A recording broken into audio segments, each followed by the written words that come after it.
Hi guys, good evening, good afternoon, good morning sa mga nanonood dyan. Kung napadaan po kayo dito sa aking channel, Nold Park Backyard Farming po. Nag-aalaga po ako ng mga native pig. Ito po yung pinaparami ko ngayon, mga native pig. Ang location ko po ay dito po sa San Jose, Camarines Sur.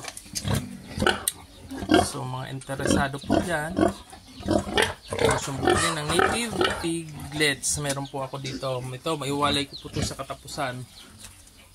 Itong aking mga native piglets. Yan, 7 po sila. Ito, laki nyo.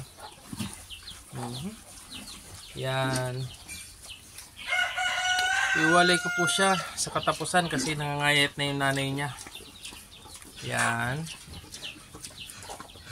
Yan po yung mga native ko. Yan. Sila na ngayon, yan. At yung dati kong baby na native, ito malaki na.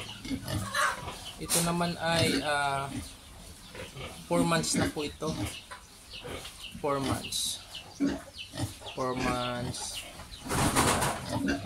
Around mga 20 kilos na po siguro ito. 18-20 kilos na rin sila. For sale na rin yan. At update ko sa mga, ito po yung nanay niya ng dalawa.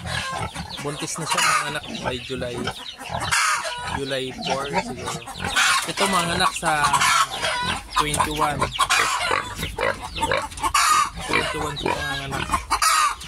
Sa 21 po yung mga anak. First timer. Ito yung mga kahapon. Second timer na rin po yan ng anak. 4 na piglets po yan. Pinanganak kahapon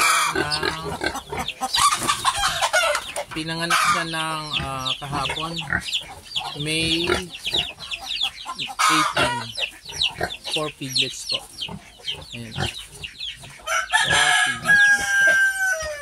Second time na to ng anak. Bali, nung una hindi niya pinadede. Namatay. Yan na siya ngayon. 4 yung anak niya. Yan. Ito sa 21 mga anak. Ito July. So, yan na. Ito. Pwede ng panlitsyon to. Ayan. So, yan lang po muna ang akong mag-share ngayon.